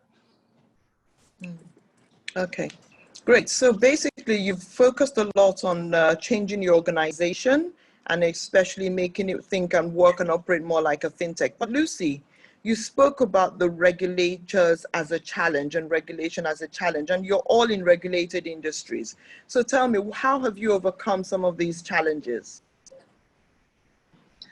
So I think, you know, 5 years now into building Airwallex, we have a very, I guess, structured way and process when we deal with regulators in general now. And I think most of the regulators have a very similar mindset when they are assessing, you know, the compliance, AML, you know, all of the policies that we have, internal controls that we have. So I think we are a lot more prepared compared to, you know, 4 or 5 years ago. And the way that we approach all of our regulatory conversations are with transparency. So being very upfront about what we're doing as a business, how we can, you know, give them comfort to make sure that we're operating fully in a very fully compliant way. And but knowing that, you know, each regulator might have different risk appetite in terms of their approach to new entrants into the market. But I think overall, you know, we've gotten a lot better at, you know, how I guess we can present a very solid business case. And internally, we have very strict compliance requirements, and we make sure that all of our employees are very fully trained. And yeah, so I think, you know, as a business, you know, you're only as compliant as your internal people. So overall, you know, over time, you win the regulators with the things that we are working on. Great. And Mike, do you share that view in terms of transparency with the regulators? I do. We have a, you know, you can imagine with our industries, you know, with the health and wealth space, there's a tremendous amount of regulation. And I think I'll give you an example of the level of cooperation. We went into COVID with probably 5% of the products that we can deliver to a consumer that rather improve their, you know, health inclusion or wealth inclusion, that were available virtually in a format like this. Most required face-to-face meetings, most required wet signatures. And as we sit here today, just, you know, half a year later, effectively 95% of the products we have globally are now available in this format because of the cooperation with regulators. And again, and part of it's being aligned with what they see as the social need you're addressing. But I think the trust comes from experience with regulators, and the trust comes from when you make a mistake or you do something that concerns them, that you address it robustly and aggressively, and you show that the quality of the business is as key to you as it is to them. And I think and then the learnings across markets. Now, let me give you a regulatory that we have. So with the success, for example, of our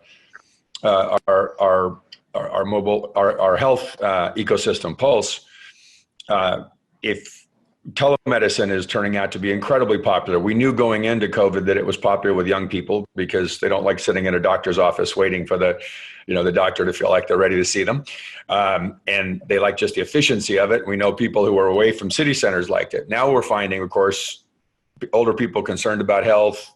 Most people, like the technology.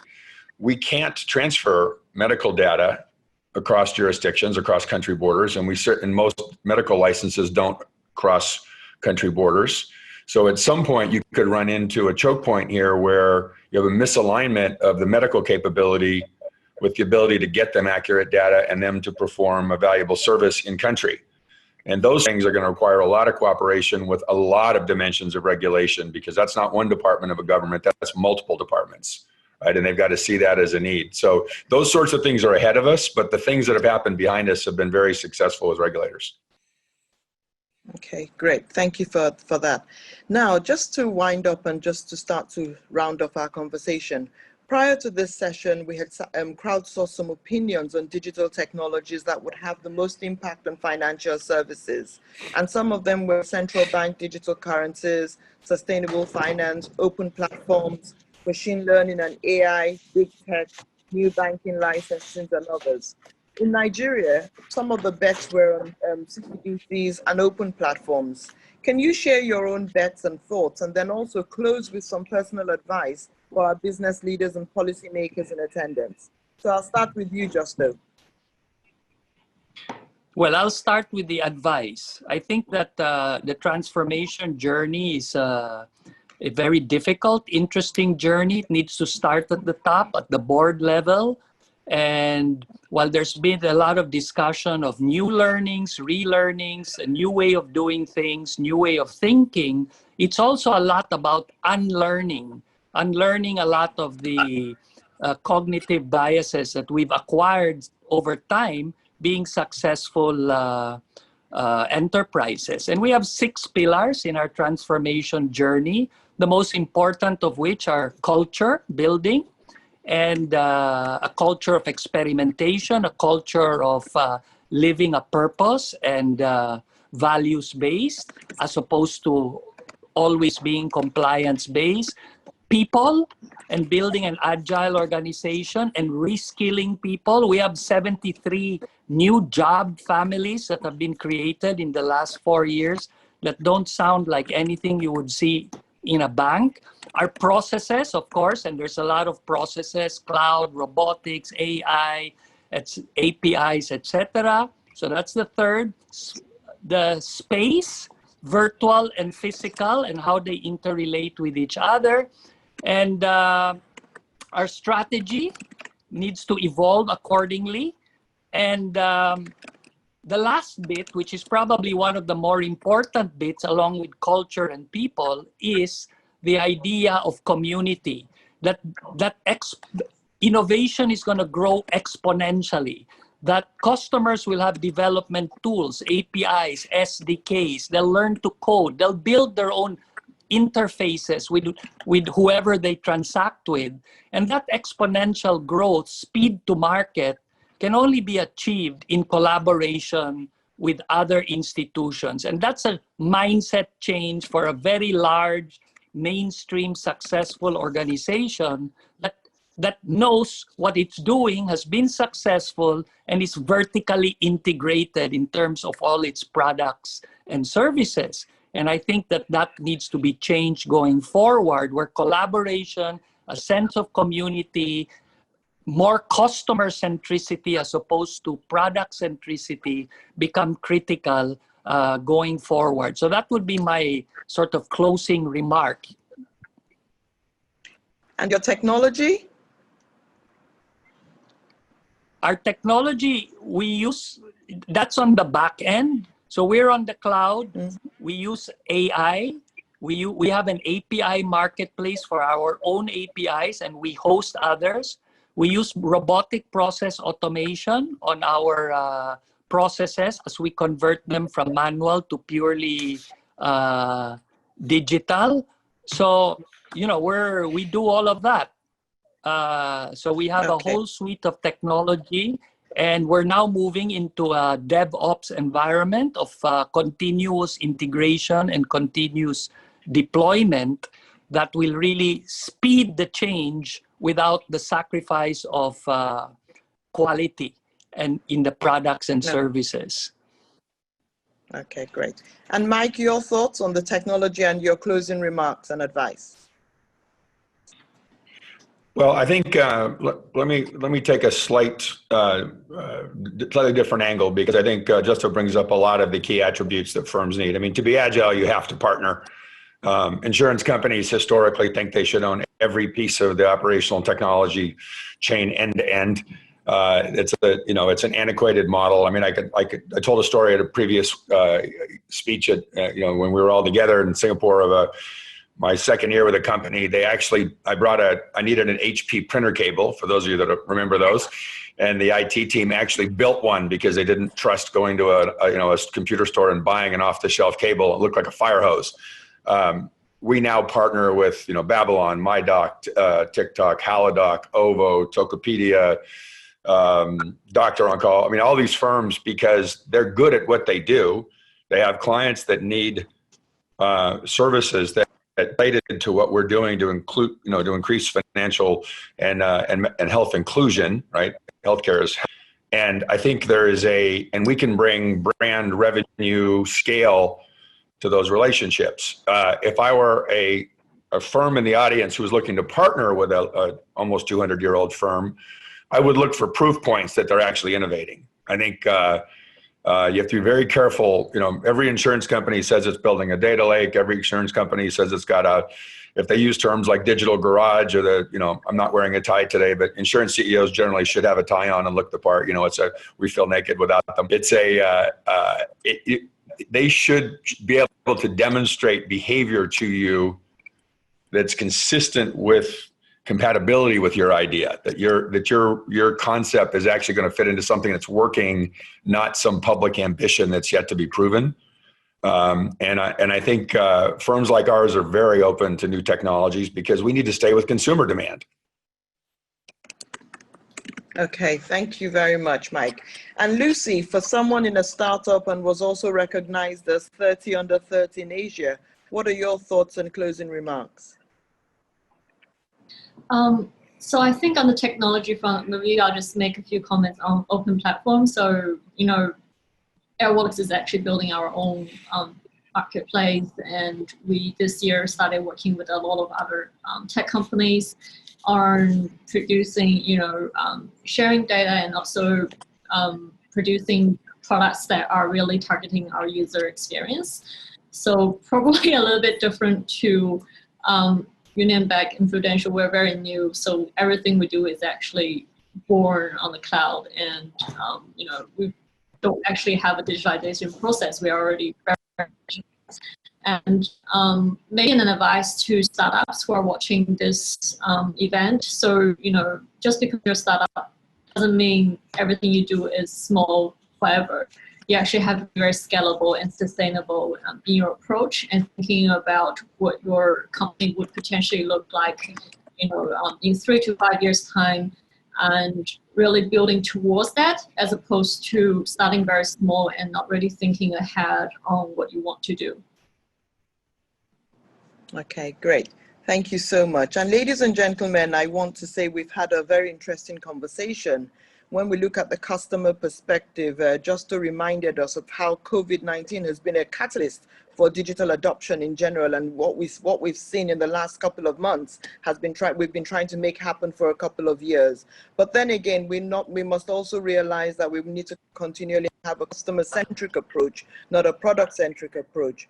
On the people side, we've learned from both Mike and Justo about how important it is to continue to upskill and learn and relearn our skills and processes and activities in general Fortunately for Lucy, they were born in the digital era, so they didn't have any of these legacy antecedents to carry along with them. Then on the infrastructure side, I think this is key in terms of building that infrastructure. And this is where Lucy and Justo also came in. So the digitalization of your business is critical, especially for older organizations. I think what just said in terms of we have job categories that we no longer look like a bank anymore is something that we need to take into consideration. Finally, we also need to think about regulation and how to interact and engage with the regulators, both in across borders and within our countries. But transparency, cooperation, and experience also count. And last but not the least, I think we're living in a co-creation ecosystem. Partnerships, collaborations, and interrelationships are very important, and we can't do this alone. I think the one that scared me the most was when Justo mentioned about customers building their own applications and services and plugging into your APIs. We need to think about that. That might come in the future, it might not. But again, that's giving us more food for thought in that sense. So, ladies and gentlemen, that's all we have time for. I want to say thank you to Mike Wells, Lucy Liu, and Justo Ortiz for the remarkable insights, and thank you all for joining this session. So right now, I'll take you back to Rebecca and Pat in the studio. Thank you very much. Thank you, Professor Yinka. That was such a great summary, really, really impressive. And I'd like to thank all the speakers from the last panel, and especially Mike.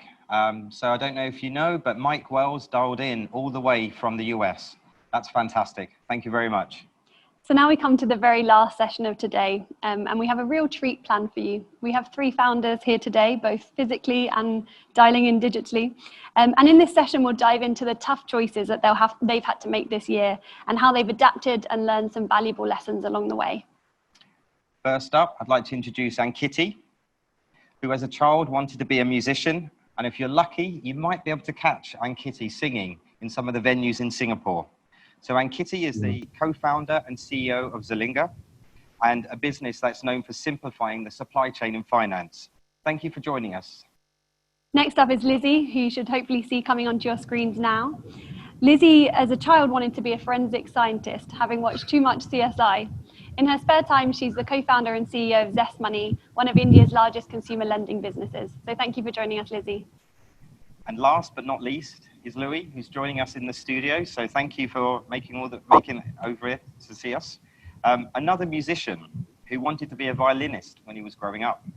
And so maybe you could form a band with Ankiti. I can play some beats and we can set something up for the end of the year at the festival. So Louis is the founder and CEO of FOMO Pay, a full payment solution provider who's recently been acquired by AMTD Group. Congrats, and we'll certainly be digging into that acquisition a little bit later on in this session. Thanks for joining us, Louis. Thanks. It's great to be here, and share the journey with everyone. Thanks. So I can see in the chat functionality, I've been keeping an eye on it, that we're joined by a number of entrepreneurs around the world. So I'd like to start with some of the advice that you might have for entrepreneurs coming into this period. So I'll start with you, Ankiti. Reflecting on the year to date, what do you think the biggest lesson that you've learned has been? I think the biggest lesson that I've learned so far is that there are no rules, and we are all living in a reality where the biggest strength that we can have is agility, and really being able to adapt to anything that the year and the economy and this pandemic is throwing at us. So there is absolutely no room to feel like we know anything or we have any answers, and just be ready to sort of dive in and solve problems as they come, like day zero. Yeah, certainly agility is a key word of this year. And Lizzie, I want to kind of delve into some of the decision making for you this year, and what's been the best decision you've made this year, and why? So I think this year has been all about making decisions in the absence of perfect information. I think one of the things is, how do you make quick decisions when you're relying on data that has massive gaps still in it, right? I think we caught most of that, a few technical, but I think Lizzie was talking there about the gaps in data, where you're still having to make decisions quickly as a founder and adapt to the current situation. So thank you, Lizzie. Hopefully we can get that connection situation fixed. Louis, it's been an eventful last month for you, not just for you. I think, Pat, you mentioned in the session earlier about the Singapore investment figures that we've seen so far this year, that we've had a record-breaking high, both in terms of equity investing as well as M&A activity. I'd love to hear your story of acquisition this year and potentially some advice that you would share for some founders out there that might be looking for a similar route. Right. So as you may see from the news, so FOMO Pay was acquired by AMTD Digital earlier this month. So it's interesting kind of. It will be one of the milestone for FOMO. Actually, it has been our 5th year in the mobile payment industry, and now we get involved into a bigger platform, into a bigger ecosystem under AMTD. Actually, they call it AMTD SpiderNet, which is an ecosystem to provide one-stop integrated financial digital solutions to the corporate and clients, the merchants. Right, so we have great synergies with each other. We met in Singapore Fintech Festival last year. That's how we get to know each other. And then we further our conversations earlier this year in Davos, in World Economic Forum, where we see a great synergy to join AMTD Group. And that's how it went in the past few months. And yeah, we are very excited to onboard into AMTD Group and now getting into a bigger platform to provide our service to a wider scale of the customers and corporates, in the region. So basically, our advice to the founders, especially in the fintech industry, what we see this year, 2020 is really a very challenging year, but there are still great opportunities in terms of digitization has been accelerated. Adoptions of the new technology by the big companies and financial institutions have been accelerated as well. Okay, but the problem we've seen is it used to be an unbundled service for most of the individual startups in the fintech industry to provide the service to the customers. But now the time has changed, and we see more and more clients and the customers, they're looking for integrated solutions. Whereas if a particular one company may not be able to provide, that's why it's a time for consolidation. So that's also the main reasons we take these acquisition opportunities and to join a bigger platform and ecosystem to further provide a full value chain financial service to our customers, right? So it's all about providing greater value to your customers across the region. So, right. Okay, so we're gonna switch gears slightly and have an audience poll. So we're really keen to get the audience views on a particular question. And the question we have is, what aspect of running a business has taken the most mind share during the pandemic? So we've put down 5 responses. So for those of you in the audience, please start voting. And while we wait for you to vote, I'm going to pick up on one of the responses, in particular around managing teams. And Lizzie, I hope you can hear me, because I know there's been some slight technical challenges, but it seems like you're on the line now. So I want to ask you, Lizzie, how do you keep your teams motivated during these tough times that you've experienced this year? Yes, sorry about the technical difficulties. And I think what we've noticed, communication is everything. So just constantly over communicating. We do now a weekly or fortnightly town hall, which used to be quarterly. And we do a lot more sort of video content and just general content to our teams to help them understand the business, the economy, and our outlook. But I think the hardest bit is asking people to trust you at a time when you yourself have so much uncertainty about the future. Louis, another poll response here is customer acquisition. So I think that's particularly difficult with international business when you can't travel to meet potential customers. Over the last 6 months, and obviously going into an acquisition process, you would have had to meet virtually, I guess, multiple times with Calvin from AMTD. But can you talk me through the challenges that you would have had around international business or customer acquisition? Right. Actually, for FOMO Pay, which when we start as a fintech company, from day one, we focus on digitizing every step of the business to try to streamline the entire operational process. But it just, we didn't expect in one day we really can do this 100% online, full digital, which is all our initial expectation as well. So now we are able to onboard the customers in those countries where we are allowed to provide the service fully digital, fully online for them to provide everything to, I mean, for the merchant onboardings, to the settlement, to all the cross-border settlement, everything's in one dashboard, one platforms. But in terms of the conversation or communications during this pandemic period, especially for our acquisition, most of the meetings and negotiations were online through the virtual meetings.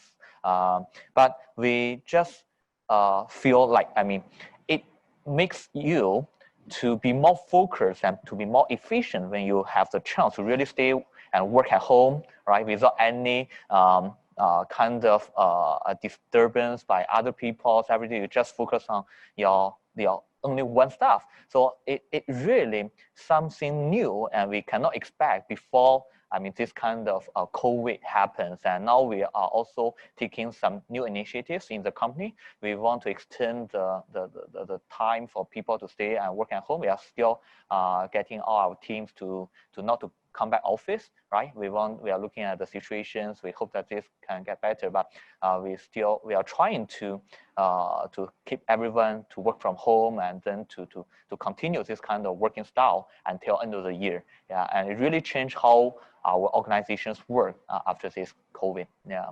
And are you still seeing the same level of productivity? So in the first few months, it would have been, or potentially could have been high. And are you seeing that level off, or what are you seeing in, say, the last few weeks of the work from home culture? In the first month, I would say it's really challenging, and I'm quite anxious I'm quite concerned about the productivity. But for us, we start to implement kind of office automation, this kind of app, which is provided by very established internet companies. Basically, you are able to, it's like social media apps, but only for company itself. Only your staff are able to use and share. It's on mobile, it's on laptop, actually it's 7/24 connected. You're even able to see whether people have seen your message or not, which cannot be achieved by the traditional email or the social media apps. After 1 month, we realized actually the productivity can stay at around 70 to 80%. But in the next few months, we are continuously implement some new technologies, which we quickly source and get the government support. Then we realize now the productivity can get back to around 90% of everybody working in the office. Yeah. Okay. So now we're going to show the results from the question. So what if we can bring that up on the screen? Okay. So it's kind of as expected.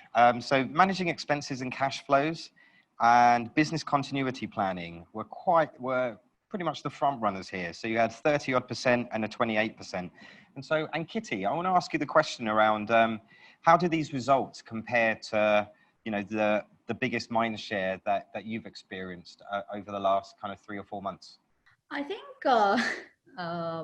frankly, there has been so much going on, and I think it's just about sort of managing your own expectations in the face of really not knowing what is going to happen. I'll give you a little bit of context of what happened as we went into the crisis, and sort of what kind of ups and downs we've seen in the last 3-4 months. When we went in, we didn't know, for example, how the economies would trend, how retail would shape up, how commerce would shape up. Our suppliers didn't know what they should be making, right? What product mix should they have? So therefore, how would they finance the right product mix and all of that? And I think the businesses that were able to be most agile and had to make a lot of tough decisions, very, very tough decisions, especially around people, have somewhat managed to survive the last 3 months. So I think it's just a question of how long is this going to be this unpredictable, and how do we prepare ourselves to be as best suited as possible for what we don't know is coming. I think is a good word to use there. I want to change gears a bit and talk about the advice that you've each received over the last 6 months. So I think at the beginning of the pandemic, I was seeing a lot of reports and blog posts from VCs like Sequoia or Lightspeed Capital that were kind of advocating these messages to their founders about how they should respond and how they should prepare. Ankiti, you have investment from Sequoia, also from Temasek. Can you share a bit about the best advice that you've received from investors over this period?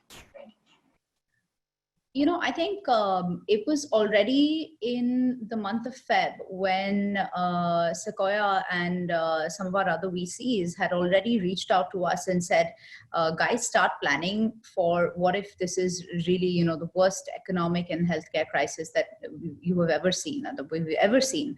And it actually helped because, you know, many of the founders got together, the teams got together and started planning for really what happens to us, our teams, our merchant bases, our cash flow, our customers.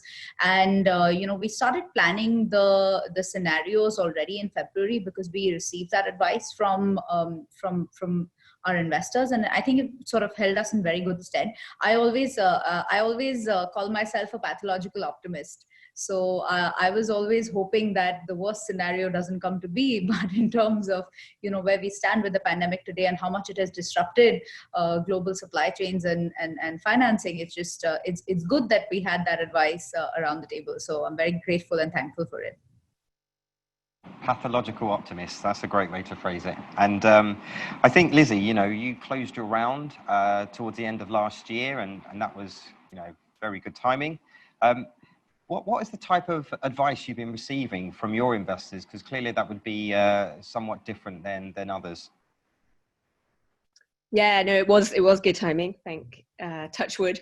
I think we got similar advice to Ankiti actually, which was, you know, prepare for the worst, and then if things turn out, you can relax. So we took a lot of quite drastic, you know, cost-cutting measures and things like that very early on. But I was going to say the better advice actually came from other founders and operators who maybe were slightly further ahead than we were in terms of the impact on their business. So maybe people in the travel space who almost immediately had a much tougher time than any of us. So I think I've spent more time over the last few weeks really connecting with other founders, and that's been one of the most helpful, not just advice, but also sort of psychological support. Is that the same for you? Have you turned to other founders for advice? Who told you to get acquired? Did you listen to anyone there, or was that your own decision? I mean, that's for sure. Actually, because we provide the payment to different kind of industry. So during the first week of February, when the airport in Singapore is kind of partially closed, many airlines were canceled. We can feel from the number of transactions from day one, actually. And we are informed that, especially we provide the payment to many duty-free shops in Changi.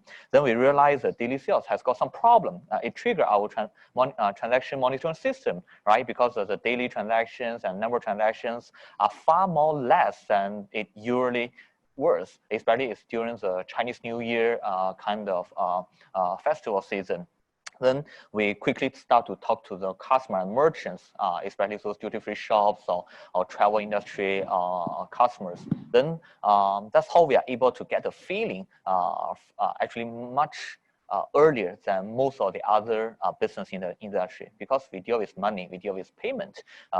Actually, if you just look at how the money flow, you can feel how big impact this pandemic has triggered and when it triggered. Actually, when we look at the diagraph we have drawn in the past few months, it matched, perfectly with what economics talk about the market economy, right? During the circuit breaker period, most of the retailers or the F&Bs have to close their shops. So the offline payment have drawn, significantly, very bad results during that 1 or 2 months time. But then the online payment have grown exponentially. We start to receive numerous inquiries since late February, a few times more than the normal times.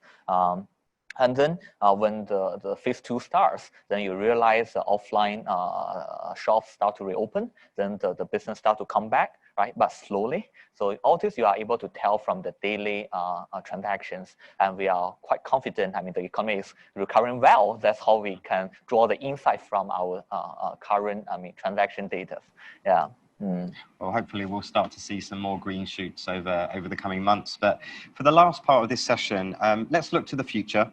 And in particular, Ankiti, you've had great success in recent years in the B2B space, disrupting the supply chain. And so while the environment clearly has been quite challenging this year, can you share more about how you're looking to refocus your business and what this means for the longer term? The most important thing, Pat, that the crisis has done is that it has forced digitization upon a lot of industries.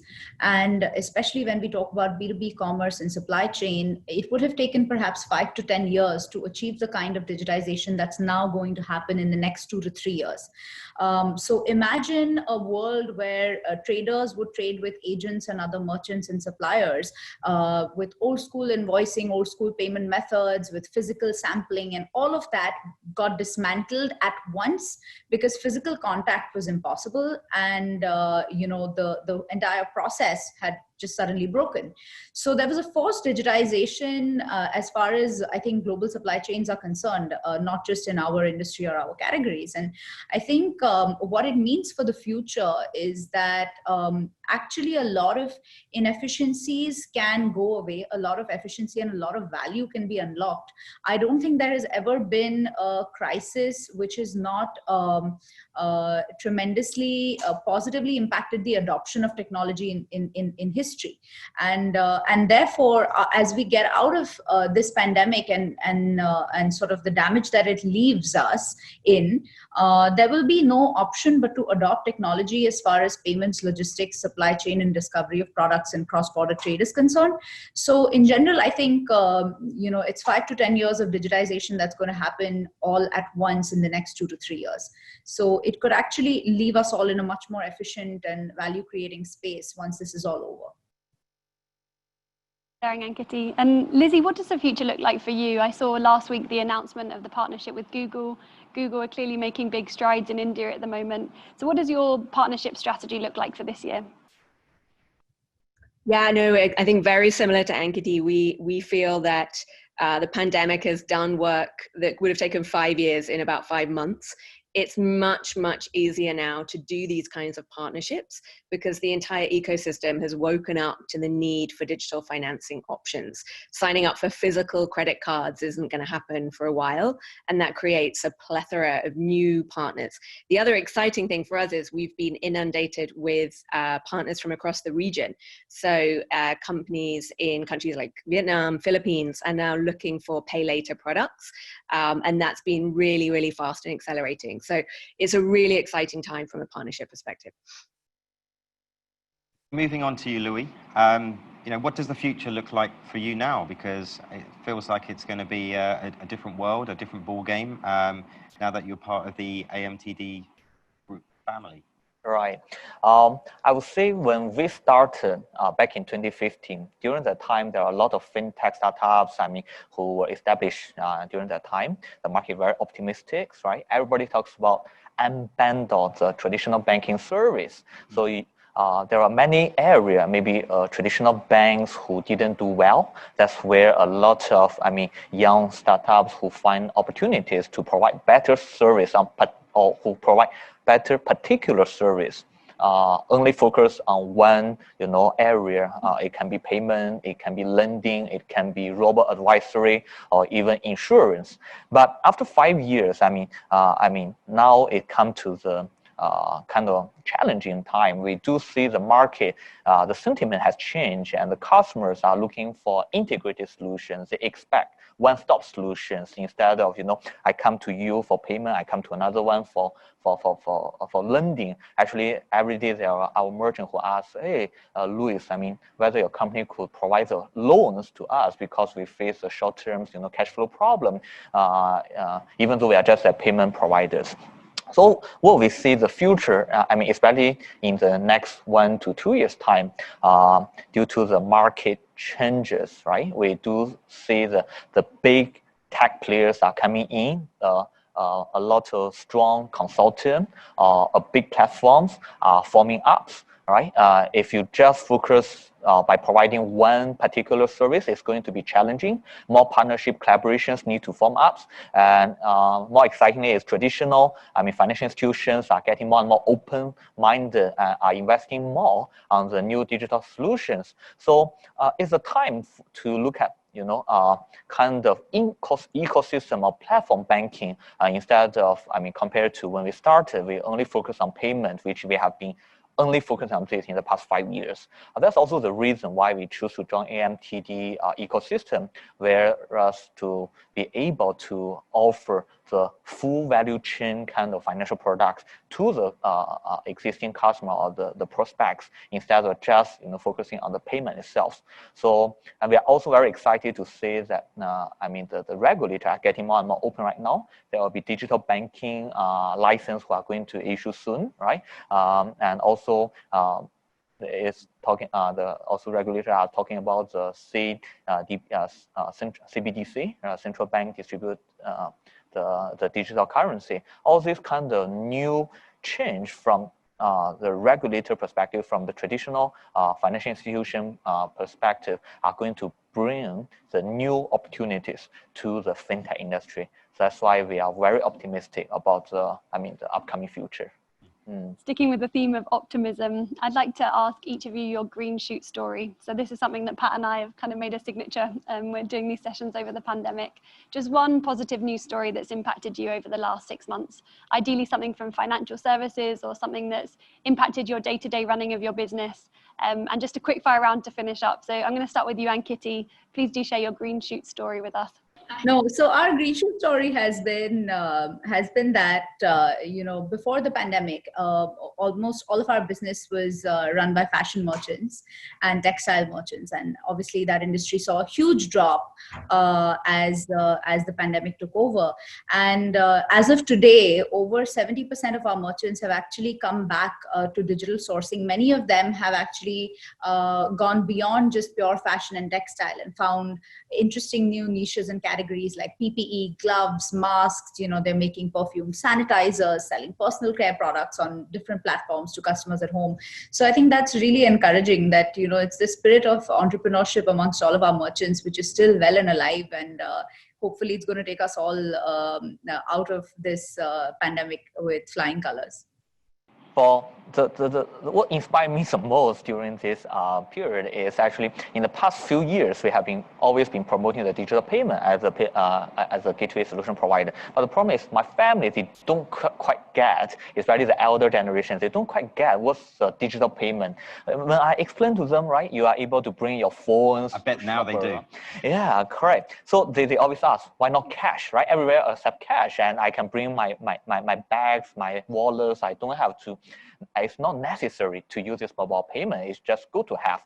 But then one day, actually in April, so my family, they send me a text. They say, hey, I went to shop around in a restaurant. They tell me you have to use the QR, the pay now QR to make the payment because you don't want to touch the cash. The cashiers, the owner say, okay, I only accept the pay now QR for now, because they say there will be some hygiene issues for the cash in that period of time. Then my family, it's the first time they use their phone and the bank apps to scan and make that QR payment. And they send the text to me. They say, oh, it's really convenient, right? So that's sometimes you have this kind of feeling that when you talk about the new technology, people may not realize until they really try it, until they really see the convenience and the benefit when it brings to the real life. And later, I received more such kind of message in the past 2 or 3 months when my friends text me. They say, oh, I saw your QR payment out there. I try it. It works well. I don't need to use cash. If you feel like the people, the mass market are really going through a kind of fast, swift adoption of this kind of pay now QR, SGQR, whereas you are able to see more and more wet market hawker centers. They are also start to put those kind of QR payment over there. And when we talk to the merchant, especially the SME, they some tells us, it's the first cashless payment they have received in the past, 20 to 30 years, they never accept other cashless payment. They always use cash. So those are the times you feel that, sense of achievement, what you are doing is really changing. I mean, kind of how this business works. And that's my grandchild story. And finally, your family understands what you do. Yeah, they do understand now. And appreciate it. Yeah, but now, there's a new functions upcoming. It's called the request to pay, right? I believe if they are going to try it out, then they'll ask me to pay for them next time when they scan those QR and make the cashless payment outside. Good for them, but maybe not good for you. I would rather to pay for that, for them to try this kind of new technology, and really hope that one day we are able to just bring the phone and no need to bring the wallet, and you can go anywhere in Singapore or even in the region. That's our vision. Nice. Thanks, Louis. And Lizzie, take us away with your green shoot story. Sure. So I think the hardest bit of our life for many fintechs is working with banks. And we spend hours and hours trying to evangelize why they should work on a completely digital model. One of the best things that happened recently was we got on the line with a multinational bank, and they started the call by saying, we've decided to move to 100% digital origination. So I think that's just a sign of things to come, and very exciting for the fintech community. And a special thanks to Mike Wells again for dialing in from the US at an ungodly hour. So the last thing I kind of want to say is stay safe and keep pushing the boundaries of innovation forward. Thank you. See you in December. Thanks.